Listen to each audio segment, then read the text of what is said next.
Sa magkausap pa, gipruibahan na sa Bombo Radio Philippines ang pagpanguna niini sa broadcasting.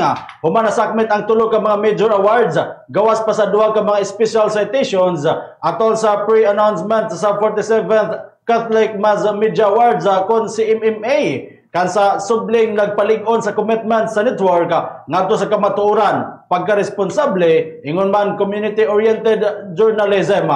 Nanguna sa maong kadaugan ang programang Bombo Network News nga mao'y napiling Best News Program sa ikaduhang sunod-sunod nga tuig.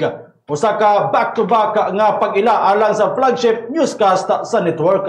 Best News Program. The CMMA goes to Bombo Network News, Bombo Radio Philippines. For best ang uban pang programa sa network nga midaog ang Bombo Special Report nga napiling Best Business News or Feature. For Best Business News, and the CMMA goes to Bombo Special Report, Bombo Radio Philippines. Samtang ang programang Pinoy Memories sa Star FM Iloilo mo ay nakadaoga isip Best Entertainment Program Award. Best Entertainment Program.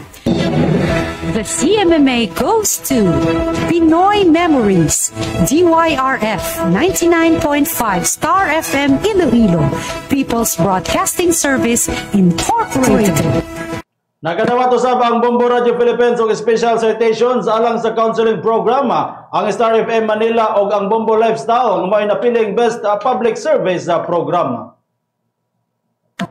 Public Service Program. A special citation is given to Bombo Lifestyle, Bombo Radio Philippines. Ana usab ang istoryang pasada takbo program sa Star FM Manila is a Best Counseling Program. Counseling Program. A special citation is given to Istoryang Pasada, Takbo, 102.7 Star FM Manila, Bombo Radio Philippines. Ang ika-47 nga Catholic Mass Media Awards karong tuiga makahuluganon kayo alang sa Bombo Radio Philippines tungod kay kini kwalipikado sa tanang siyam ka mga kategorya sa radyo. Kansa nagpamatuod sa lig-on nga presensya sa network sa mga balita, public affairs ug entertainment programming.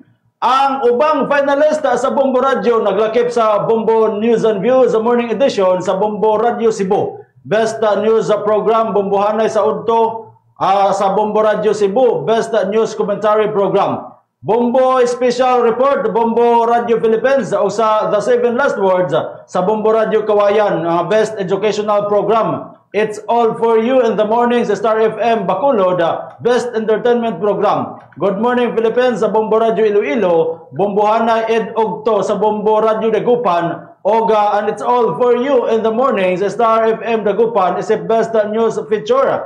Sarming Tibiaga, Bombo Radio Kawayan, Best Drama Program. Gimugna niya itong tuig 1978 ni Aning Arsobispo Jaime Cardinal Sina ang Catholic Mass Media Awards nga nagpasidungog sa mga individual o institusyon nga nagamit sa media sa pagpasibaw sa kamatuoran, pagtuboy sa tawanong kadignidad o pagdasig sa sosyal nga responsibilidad nga nahiuyon sa mga pagtulunan sa simbahan. Gipahinungod sa Bombo Radio Philippines kini nga mga pasidungog sa among mga matinud-anon nga tigpaminawa o mga tumatan-aw sa Pilipinas ug sa gawas sa nasuda kansa padayon nga misalig og suporta sa among 32 kahingpit nga digitalized nga mga istasyon sa paghatod sa kasaligan nga mga balita, magkahuluganon nga serbisyo publiko o magapadasig nga mga programa nga naghatag gahom sa komunidad.